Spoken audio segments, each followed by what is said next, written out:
இன்றைய தியானம்.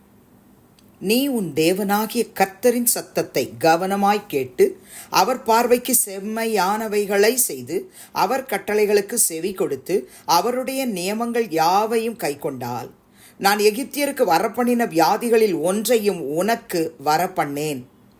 நானே உன் பரிகாரியாகிய கர்த்தர் என்றார். யாத்ராகமம் 15:26.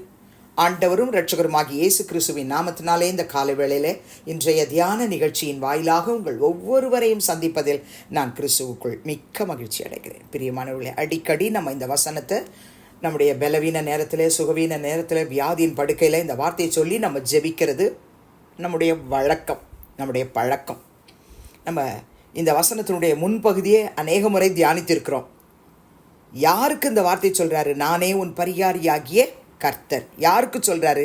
யார் யாரெல்லாம் நம்முடைய தேவனாகிய கர்த்தனுடைய சத்தத்தை கவனமாக கேட்குறோமோ, யார் யாரெல்லாம் அவருடைய பார்வைக்கு செம்மையானவைகளை செய்கிறோமோ, யார் யாரெல்லாம் அவர் கட்டளைகளுக்கு உண்மையாக செவி கொடுக்கிறோமோ, அவருடைய நியமங்கள் எல்லாவற்றையும் யாவையும் கை கொண்டு வர்றோமோ, அவங்களுக்கு தான் அவர் சொல்கிறாரு, நான் எகிப்தியருக்கு வரப்பண்ணின வியாதிகளில் ஒன்றையும் உனக்கு வர பண்ணேன். அப்போ எகிப்தியர்கள் மத்தியிலே வியாதியை வரப்பண்ணினது யார்? கர்த்தர். எனக்கு அன்பார்ந்தவர்களே, எப்படியாகிலும் தான் யாருன்னு நிரூபித்து காட்டுவதற்காக அவர் வாதைகளை அனுப்பினார், துன்பங்களை அனுப்பினார், மரணங்களை அவர்கள் தேசத்திலே கட்டளையிட்டார். இருள் சூழ்ந்தது.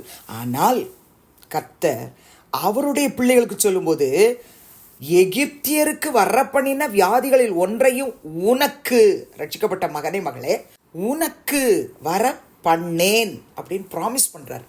நானே உன் பரிகாரியாகிய கர்த்தர் என்றார். இந்த வார்த்தையை வாசிக்கும் பொழுது, ஆண்டவரே, நான் இந்த கொடிய வியாதி, பரம்பரை வியாதி எங்கள் குடும்பத்தில் பரம்பரையாக வந்துகிட்டு இருக்கு. என்னுடைய பாவத்தினால நான் பாவத்தின் அகோரத்தின் பிடியில் நான் சிக்கி கொண்டிருக்கிறேன். மந்திர பில்லிசூனிய கட்டுகள்னாலே நான் தாக்கப்பட்டு வியாதியின் படுக்கையில் இருக்கிறேன். எனக்கு இந்த வார்த்தையை நீங்கள் நிறைவேற்றுவீங்களா அப்படின்னு ஆதங்கத்தோடு நீங்கள் இந்த வார்த்தையை என் கூட சேர்ந்து தியானம் பண்ணலாம். அவர் சொல்கிறார், என் மகளே, என் மகனே, நானே உன் பரிகாரியாகிய கர்த்தர். உன் பரிகாரியாகிய கர்த்தர்னு வாக்கு கொடுக்கிறார். நீங்கள் உங்களுக்கு அப்படின்னு எடுத்துக்கொள்ளுங்க பிரியமானவர்களே. நானே. யாத்ராகம் 23:25 பாருங்க, கர்த்தர் சொல்றார், உங்கள் தேவனாகிய கர்த்தரையே சேவிக்க கடவீர்கள். அவர் உன் அப்பத்தையும் உன் தண்ணீரையும் ஆசீர்வதிப்பார். வியாதியை உன்னிலிருந்து விலக்குவேன். அவர் என்ன சொல்றாரு? வியாதியை உன்னிலிருந்து விலக்குவேன். நீ அவரை சேவிக்கிறாய், ஆகவே உன் அப்பத்தையும் தண்ணீரையும் அவர் ஆசீர்வதிப்பார். வியாதி உன்னில் இருக்கா, என்னில் இருக்கா, அதை உன்னில் இருந்து விலக்குவேன் என்று வாக்கு கொடுக்கிறார். நம்ம எடுத்துக்கொள்வோம். யாத்ராகம் 23:25. எனக்குத்தான் ஏசப்பா நீங்க சொல்லியிருக்கிறீங்க, வியாதியை உன்னிலிருந்து விலக்குவேன். ஏசப்பா, இந்த பரம்பரை வியாதி, இந்த சாபத்தினால் வந்திருக்கிற வியாதி, என் பாவத்தினால் வந்திருக்கிற இந்த கொடுமையான வியாதியிலிருந்து இயேசுவின் நாமத்தினால நான் இப்பொழுது விடுதலை அடைகிறேன். வியாதியை என்னிலிருந்து நீ விலக்கினதுக்காக ஸ்தோத்திரம்னு சொல்லுங்க. கர்த்தர் உங்களை விடுவித்து உங்களை துதிக்க வைப்பார். 2 ராஜாக்கள் 20:5 எசேக்கியாவுக்கு கர்த்தர் சொல்றாரு, உன் விண்ணப்பத்தை கேட்டேன், உன் கண்ணீரை கண்டேன், இதோ நான் உன்னை குணமாக்குவேன். அப்போ கர்த்தர் அவருடைய மகனாகிய எசேக்கியாவுடைய ஜெபம் நமக்கு நல்லா தெரியும். ஏசாயா தீர்க்கதரிசி போய் சொல்கிறாரு, நீங்கள் மரிச்சு போயிடுவீங்க, நீங்கள் பிழைக்க மாட்டீங்க, உங்கள் வீட்டு காரியத்தை ஒழுங்குபடுத்துங்க.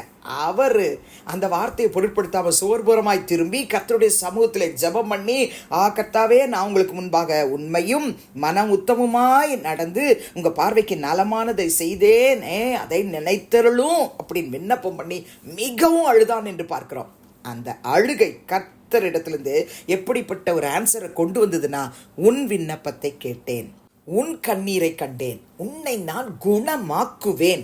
ஆமென். பிரியமானவர்களே, அவர் கிட்ட இருந்த ஆன்சர் வந்துட்டு இன்னைக்கு உங்களுக்கும் சொல்றாரு, என் தாயே, என் தகப்பனே, சகோதரனே, சகோதரியே, யாருக்காக நீ கண்ணீரோடு ஜெபிக்கிறாயோ, கொடுமையான வியாதியில சிக்கியிருக்கிறவங்களுக்காக ஜெபித்து கொண்டிருக்கிறாயோ, என் தேவனாகிய கர்த்தர் சொல்றாரு, நான் அந்த வியாதியை அவங்க கிட்ட இருந்து முற்றிலுமா எடுத்து போட்டு அவங்கள குணமாக்குவேன்.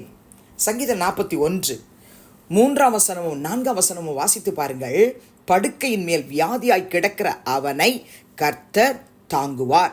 அவனுடைய வியாதியிலே அவன் படுக்கை முழுவதையும் மாற்றி போடுவீர். கர்த்தாவே, என் மேல் இரக்கமாயிரும், உமக்கு விரோதமாய் பாவம் செய்தேன், என் ஆத்துமாவை குணமாக்கும் என்று நான் சொன்னேன். தாவீது எழுதுறார்.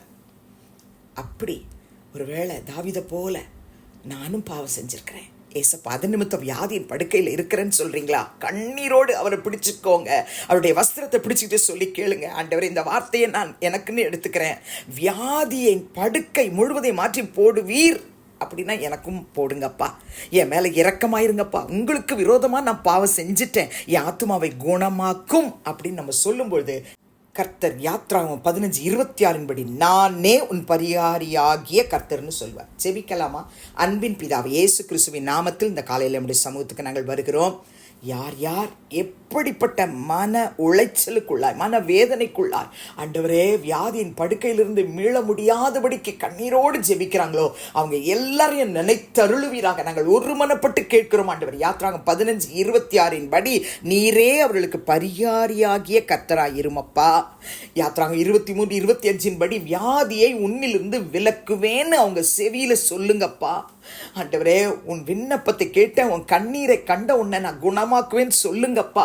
ஆண்டவரே, வியாதியின் படுக்கையை முற்றிலுமாய் நான் மாற்றி போட்டுட்டேன்னு சொல்லுங்க. ஆண்டவரே, நான் உன் மேல இரக்கமாய் இருக்கிறேன்னு சொல்லுங்க. உன் அக்கிரமத்தை எல்லாம் நான் மன்னிச்சிட்டேன்னு சொல்லுங்க. அவங்களுடைய இருதயம் நொறுங்குண்டு இருக்கப்பா. அந்த காயப்பட்டிருக்கிற அந்த இருதயத்தை நீங்க குணமாக்குங்க. அவங்களுடைய காயங்களை கட்டுங்க ராஜா.